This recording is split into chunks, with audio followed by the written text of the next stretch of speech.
Saga of a New World, Book 1, Dawn of the New World. Chapter 4, New Friends. She runs through the forest until the small policeman on her shoulder yells, "I think we're safe, can we stop?" Astrid quickly slows down and leans forward to let Noah jump off her shoulders. He's not heavy, but with his weight gone, her spine feels like it's stretching back up. She cracks her neck and takes a deep breath. Never before has she run like that, especially not with someone on her shoulders, yet she barely feels exhausted now. Noah pats down his fur. "Damn, you have a hard shoulder." "Yeah, sorry about that, but..." Astrid gestures at his small form. "Yeah, I know, He suddenly stops talking and turns his head to the left. Just as Astrid is about to ask him if everything is alright, he snaps his head back. "There are people nearby," he informs her. She stops moving and listens, but all she can hear is the chirping of birds and rustling of leaves. "I don't hear anything." He looks up at Astrid. His furry expression is impossible to read, but his voice sounds a bit angry. "You get a large, badass body, I got this weak and cute thing, and whatever transformed us at least had the decency to give me really good senses. So when I tell you I can hear someone talking over there, you can be sure there's someone there. Your ears just can't hear it." Astrid raises her hands as though in surrender. He lets out a long breath, then says, "Now." He pulls his gun from its holster.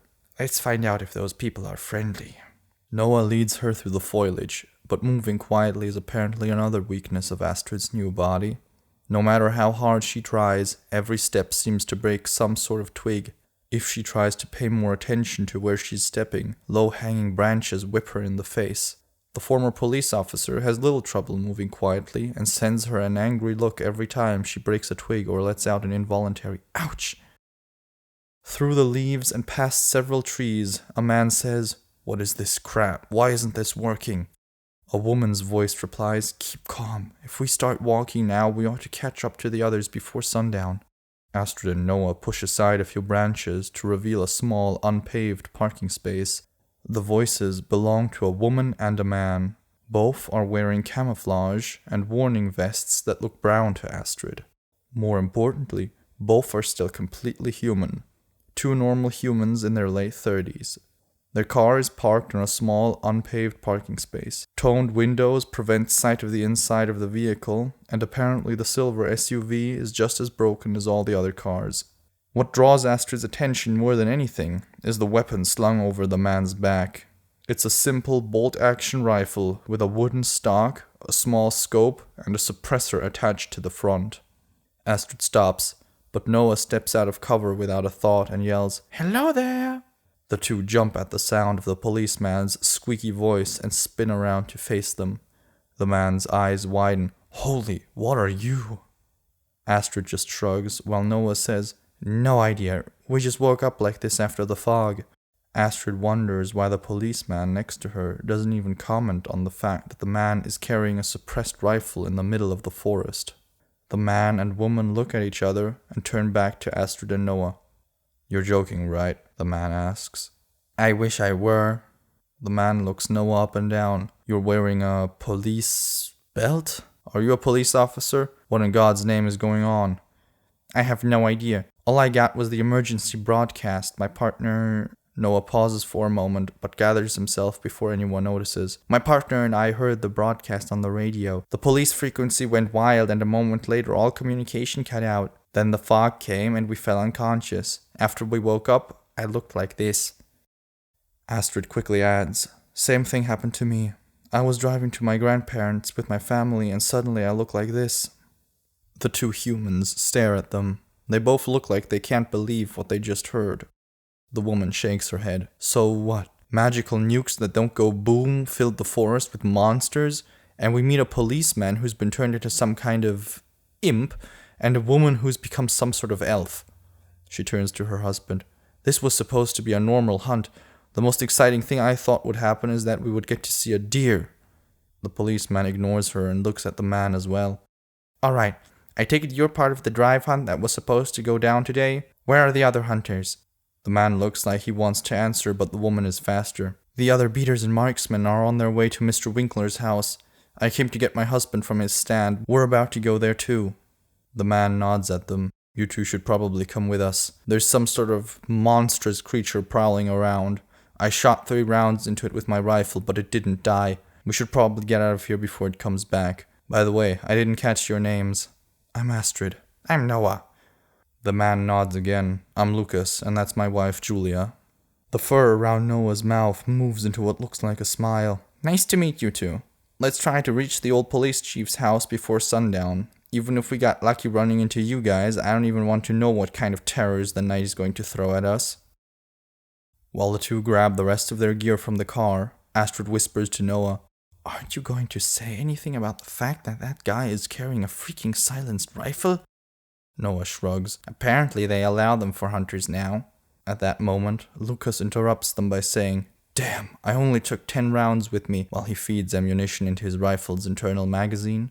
Why would you only take 10 rounds? How many do you have left? Astrid asks him. He pushes the rifle's bolt forward with more force than necessary, causing a loud clack.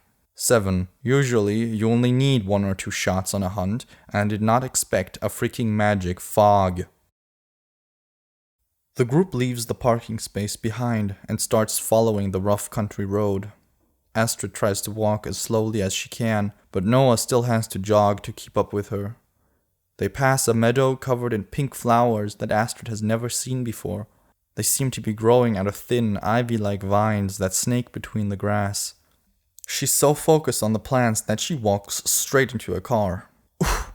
Astrid catches herself on the vehicle's trunk. The small car crashed into the guardrail, the driver's doors open, and the inside empty. Watch out, Lucas says, earning him a glare from Astrid. Noah keeps his eyes on the abandoned vehicle as they continue walking. So this is it. The world has ended, and it's not because of melting ice caps or pollution, but because of freaking magic. Kind of makes me feel like an idiot for recycling. Noah chuckles. Astrid wants to laugh, but the forced chuckle doesn't make it past her throat, and the only thing that comes out is a quiet scoff. He waits for another reaction, but as none comes, he adds, I really hope this transformation can be reversed. Astrid searches for something to say. She looks down at him and asks, What's your new body like? You mean besides the fact that I'm barely as big as a toddler and have a tail? Well, the still a thing does seem to at least come with really good eyes, ears, and a superb nose. I see much better, and from your reactions, I apparently also hear much better. I'm not sure if the awesome nose is more a blessing or a curse, though. Why? Astrid asks him. You think being able to smell everything would be cool? Noah scowls. Kind of is, but not very comfortable. I smell all kinds of things really well, among them other people. What do we smell like? He smiles. It's hard to describe, but you all have a distinct smell about you. Yours is a bit more distinct than Lucas's and Julia's. Anyway, what's it like to be an elf? Astrid realizes that he just told her she smells, but seeing that she pretty much asked for it, decides not to acknowledge it. Well, she starts to answer Noah's question. Aside from the fact that I'm bigger and stronger, I also see things differently. The colors are off, and living things as well as some other things are highlighted by a red glow. She doesn't mention her new aggression and the reading problems she had earlier. So in your eyes, I'm literally glowing red? She replies with a nod. Damn, you got it good. Not like me with this crappy teddy bear body. She can't help but agree. Noah takes a deep, long breath. You know what? The most unsettling thing about this whole ordeal isn't even the fact that my partner just died or that I'm no longer a human. It's not knowing what the hell is going on. Was the fog just a local or a global event? Are only our electronics not working, or has every bit of advanced technology in the world been disabled? What was with that emergency broadcast? We obviously didn't get annihilated by nuclear fire, though maybe whoever was in charge saw something coming and just activated this automated warning. It's also possible we actually were a few minutes away from sterilizing Earth, and God just decided to intervene at the last moment and reshuffle all of existence as a way to show us mortals that he exists, can do whatever he wants, and is not a fan of his creatures destroying themselves. Maybe something else entirely happened. Fact is that we have absolutely no idea what's happening, and it's terrifying. Astrid thinks for a moment. Knowing nothing makes her feel small and vulnerable. More to convince herself, she says, "We can't just curl up like little girls and cry. I mean, my parents and brothers are gone, and the thought alone that they might be resting in the stomach of one of those monsters sends a chill down my spine. Still, there's no point in feeling sorry for ourselves. It only makes us feel bad and nothing else." Astrid is almost surprised at her own confidence. She wonders, was I always this strong, or is this another one of this body's new features? Noah's eyes widen. Now that's a healthy attitude if I've ever seen one. You're right, of course. There is no point in thinking about it right now. Their short conversation is cut shorter as Noah spots something ahead. "Look, over there, cars!" True enough, a bit down the road, a group of broken down cars blocks both lanes. As they get closer, a black bird takes off from between the vehicles. The cause of the holdup is a bus. The large vehicle crashed into a car while trying to take a curve, probably during the fog. The first car they reach is abandoned, with all 4 of its doors open. The next few are as well until they reach the bus. There, next to the vehicle's exit, lies the corpse of a man. Crows and some other black birds the size of geese pick at the remains, while flies already buzz around it. The larger birds are mostly black, but their chests are covered in massive white coats of feathers that make it look like the birds have furs draped around their necks. Their heads look rather small when compared to their chests. With their sharp, slightly orange beaks, they pick at the corpse's exposed flesh. As Astrid and the others watch, a crow attempts to pick at the man's hand, only for one of the larger birds to snap at it with a hiss. Julia lets out a gasp. Hearing the noise, the birds immediately interrupt their feast and snap their heads up to stare at them. The crow that just got snapped at quickly manages to pick at the man's hand as the larger birds are distracted. Astrid takes the first step towards the body. In unison, all 5 birds push out their chests and flap their wings while making angry hisses at her. The feathers on the underside of their wings are colored a very dark red. The sudden display of aggression causes Astrid to temporarily recoil. She notices that another corpse lies tossed on the hood of a car. More birds are picking at it as well. Anger swells up inside her. How dare these birds eat our dead, she thinks. The frustration that's been building inside her over the past few hours turns into a rage. Overwhelmed by the sudden burst of anger, she lunges at the birds. All of them take flight as she jumps at them. While his compatriots already fluttered away, the smallest of them doesn't take off fast enough, and Astrid manages to catch its leg. The bird shrieks and picks at her hand. The sudden burst of pain causes her to tighten her grip and crush the creature's leg like a vice. Both its talons and her own fingernails dig into her skin. The pain is immense, but it feels different. It forces her mind into focus more. With a fast motion, she grabs the bird's neck as it is about to prepare another attack with its beak. It lets out another shriek before she squeezes its neck with all her strength. The bird struggles for its life, only causing her to tighten her vice-like grip. The pressure hurts her hand, but she can't relent. The bird's hollow bones fail to withstand the pressure, and its neck snaps. The creature instantly stops struggling and turns completely limp. With the resistance gone, the wave of anger subsides. The young elf slowly opens her hand, allowing the carcass to drop to the floor. "Holy shit," Lucas says. Astrid slowly turns to face the others, staring at her bloodied hand. Her own fingernails have pierced her skin and drawn blood. At that moment, she'd just done what felt right, but now she feels wrong. She just brutally killed that animal. The worst part, though, isn't that she couldn't have stopped herself, but that she hadn't even considered doing so.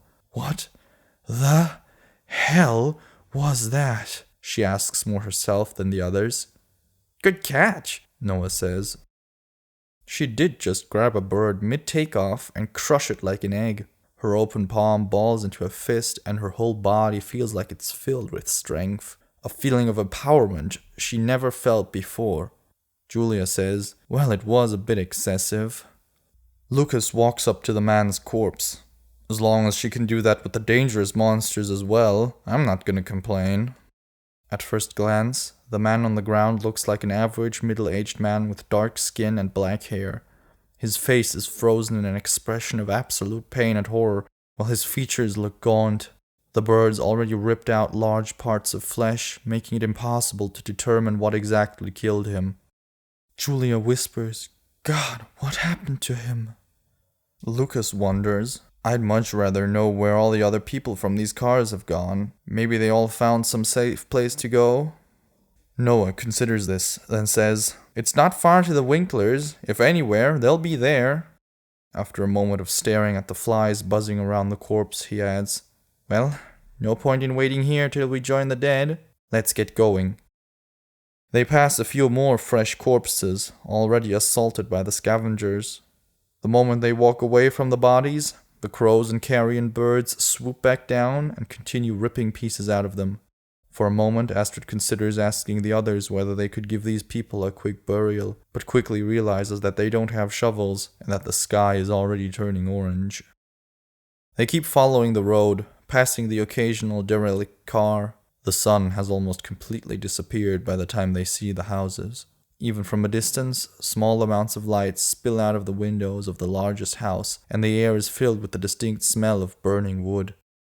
They quickly draw closer, and as they do, they see figures moving inside. The thought that they are about to find other people makes Astrid want to run to the nearby building. If she's lucky, they'll have some food too, because her stomach is already making its presence known again. They reach the house, but before Noah knocks, he turns to the rest and says, "I know the chief. Let me talk." He tries the doorbell, but the button produces no sound. Before he can knock, the door swings open and a multitude of voices spills out into the night. Another elf stands in the doorway. Unlike Astrid's cream-colored hair, hers is brown with white streaks. She has it tied back in a pigtail that leaves her triangular ears completely uncovered. Aside from that, she's a lot smaller than Astrid, and her skin has a slightly yellowish hue. The woman's eyes have the same piercing yellow color as the other elves, and Astrid is their first target. Even though the woman has a friendly expression, her stare is as piercing as a laser. Astrid wonders whether she looks just as threatening. The other elf's gaze quickly switches to Noah, who just pulled out his badge. "Can we talk to Sheriff Winkler?" he asks. Instead of answering, she quickly beckons them to come in. As soon as they're inside, the door slams shut. With the sun almost completely gone, the flickering orange light that spills from what looks like the living room into the hallway is the only thing keeping the darkness at bay. The hallway itself is empty, but the sound of voices coming from the living room and kitchen make it obvious that there are many more people here. "Evening, Officer Turner. You are talking to her," the elf says, her teeth clenched. Noah's eyes widen. You are Sheriff Winkler? Sorry." The elf looks down at him. "It's good to see another cop. We've got about 30 people here. What's the situation in town?" "I don't know. Elsa and I were on patrol during the event." He pauses for a moment, then adds, "A monster ripped her apart." The elf nods. "Damn, that's bad news," she says in a dark tone. She pauses for a moment, then asks, "Who are they?" nodding at Noah's entourage. He glances at the other three and introduces them. "That's Astrid, Lucas, and Julia. We met on our way here." The sheriff looks them over, then says, "Good. If you're searching for a family member you can't recognize, we've set up a ledger in the kitchen. Just tell my wife your name and who you're looking for, and she'll tell you if anyone's looking for you. Everyone's in shock, no one knows what's going on, and there's even one imp guy who speaks some weird foreign language unlike anything I've ever heard before." Astrid notices that saying "my wife" looked almost like it caused the other elf physical pain. She wonders why, though. "What do you mean, like a foreign language or an alien language?" "I have no idea. Anyway, we have more important things to worry about. Follow me upstairs," Sheriff Winkler orders Noah. While Noah climbs the stairs to the first floor with the sheriff, Astrid hurries into the kitchen. With any luck, her parents or brothers are here too. There are a few people in the kitchen. Astrid spots the woman she assumes to be the sheriff's wife, a slightly overweight woman sitting in a chair behind a table. She looks relatively old, about in her late 50s. Much older than what the sheriff looks like, but maybe elves don't age, or the sheriff simply got a younger body. The sheriff's wife also looks extremely grumpy. In front of her lies a pad of paper, which Astrid assumes is the list with the names of everyone here. The woman looks up as Astrid approaches. Before she can say anything, Astrid quickly says, "I'm Astrid Torm. I'm looking for my parents, Delilah and Frank Torm, and my brothers Elijah and Killian Torm." The woman nods and flips a page on the block in front of her. She moves down the list with her finger, quietly repeating Astrid's last name. After a moment, she looks back up and says, "Sorry, but I don't have anyone with that last name. I'll write you down, though. Maybe your parents will come along later?" Astrid's shoulders sink. "Thanks," she tells the woman. As she turns around to head for the living room, Astrid thinks, "Of course it couldn't be that easy. It's not like this whole situation is bad enough already. I couldn't just find everyone here." She's distracted from her dark thoughts as she enters the large living room. A fireplace in the wall provides a flickering orange light to the people sitting in every available spot. What immediately catches her eye is the massive shape taking up part of the room. The huge man sits with his back against the wall. Even though he's sitting, his head is almost touching the ceiling. With his massive size, Astrid wonders how he managed to fit through the door. His body looks slightly disproportionate. Especially his legs look too thick for the rest of him. Most of his back and shoulders are covered in brown fur, and two horns adorn his head. They grow in a way that they meet at the top of his forehead to form something of a shield of horn, and then grow to the sides and curve upwards like buffalo horns. A large blanket covers his private parts. His skin is dark brown, like it's made of leather, and his burly face is contorted into a grimace. Every few seconds, the giant lets out a deep moan. If it wasn't for the woman comforting him, Astrid wouldn't even realize he's crying. Her attention is drawn away from the giant by a small man walking up to her. He's exactly as big as Noah, but his fur is a bit brighter and striped. His furry face is difficult for Astrid to read, but he looks dead serious as he asks her, "Fox McNerdy Hera?" Astrid is taken aback by the wall of gibberish thrown at her. From her clueless expression, the imp realizes that she has no idea what he just said. "Denombre!"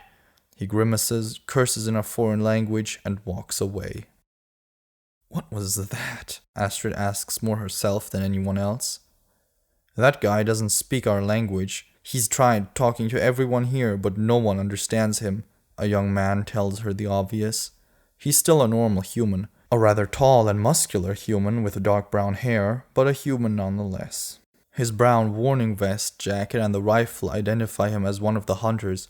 Even though his clothes look pretty ridiculous, the young man is rather handsome. Especially his dark green eyes seem to sparkle in the dim firelight. Astrid also wonders why anyone would wear a brown warning vest. It kinda seems like it would defeat the purpose, but she figures it must be a hunter thing. Astrid sits down next to him and says, "Obviously, but what language is he speaking and why can't he speak ours?" "Well, your body got changed. Maybe his brain got changed too. Or he's an alien that got transported here," the young man theorizes.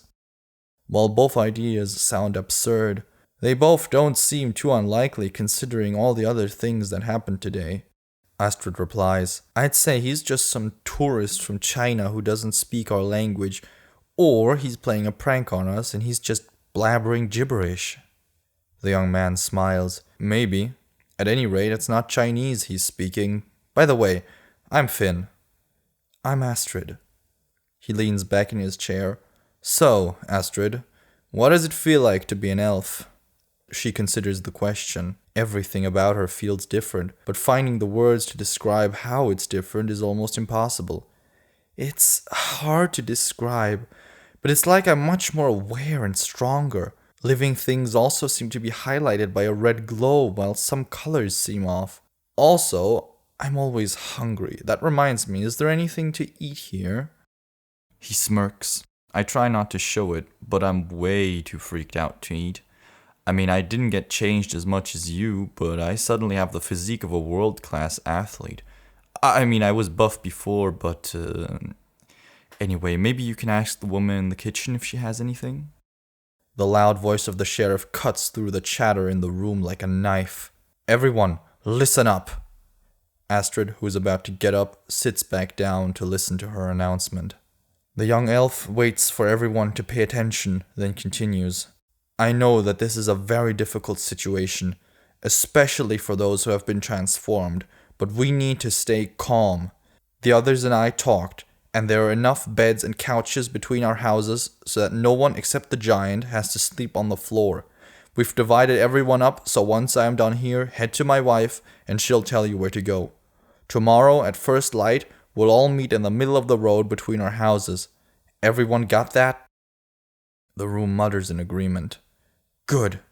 Now I know that most of you are probably hungry, but we don't have enough in our house for everyone, so only children and the elderly will get dinner. Disappointed mumbling accompanies the sheriff as she leaves. Astrid, along with everyone else, shuffles to the kitchen once more to let the woman tell her where she needs to go. As it turns out, she's not going to sleep in this house, but on a couch in the one across the street, since the children and elderly will be having their dinner in the large house soon, and since Astrid doesn't really feel like torturing herself by sitting one room away from a meal, she decides to just go to sleep. She steps outside and takes a quick look to the left and right. The forest on either side looks like a wall of pure darkness. Clouds block out both the moon and the stars, leaving the fire behind her the only source of light. A breeze rustles the leaves, but aside from that, the night is silent. To Astrid, nearby objects are revealed by their red outlines, but the effect doesn't seem to extend far. The red part of her vision only seems to work at a relatively close range, and everything further than a few paces is lost to the darkness. She never feared the dark, but now she's terrified of what might be hiding right outside her sight. She races across the street and pounds against the door. An elderly woman carrying a flashlight opens the door and allows Astrid inside. This house is even darker than the other one, and silent. Astrid isn't surprised. Most people are here with their families. If hers were here, she'd probably be talking to her father, assuring her mother that she's fine and comforting her younger brother. They're not with her, though. Is everything all right? The old woman asks. Astrid quickly snaps out of her thoughts and replies, Yes, it's just this whole thing is so unreal. I'm a completely different person. My family disappeared during the fog, and now I'm here, alone. The woman sits down on a chair next to the door and says, I can't imagine what it must be like to be suddenly turned into something else. If you want to talk about it, I don't have anything else to do but sit next to this door. Astrid considers the offer. A part of her that she just now realizes exists wants to talk about all the strange things that happened today. Another part of her just wants to pretend everything's fine and go to sleep. She sits down on the floor across the old woman and starts. It's just that it's all so different.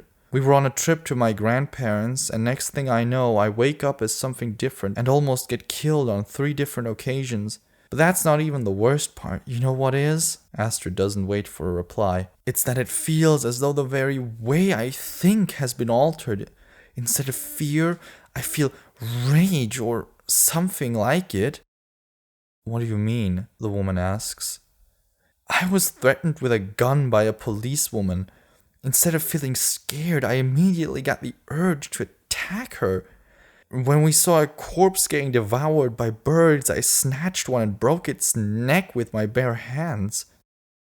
So you think that new body of yours is making you aggressive? Astrid tries to turn her own concerns into words. Yes, but more than that. I'm not sure I'm still myself. I'm always hungry, living things are marked as bright red, and I feel like I get angry way too fast. You can still control yourself, though. After all, you're not attacking me, are you? The woman tells her. No, but when I crushed the bird, I didn't even consider stopping. If I get mad at someone and attack them, I might not even consider it to be wrong. I have no idea how this body influences my perception. I just know that it does. That's the problem. I see. Some things might have changed about you, but the fact you think something is wrong alone means you're still in full control of yourself. Just because you killed a bird doesn't mean you do the same thing to a human. Maybe it's also a blessing. From what I heard, there are things out there now that would make grown men wet their pants. Maybe a good deal of natural courage is what you need to survive. The woman's reasoning seems to make sense, especially considering Astrid wants to believe that it does. The young elf stands up from the floor. Thank you. Could you show me where I can sleep? Of course. Just go inside the living room. I've prepared the couch for you. The old woman looks as though she wants to say something else, but seems to think better of it. Just then, someone else knocks on the door. While getting ready for bed, Astrid is surprised that there's still running water even though the lights won't go on. As she lies down on the couch prepared for her, more people enter the house. They stomp around for what seems like forever. When they finally stop, she's finally able to close her eyes and put that horrible day behind her. Thank you for listening to this Ember and Sparks production. Click the box on the left to listen to the next chapter or the box on the right to see an overview of all chapters available for this story. Check out the links in the description to listen to this audiobook without interruption. And before you go, don't forget to subscribe and hit the bell icon to never miss a new story. See you soon.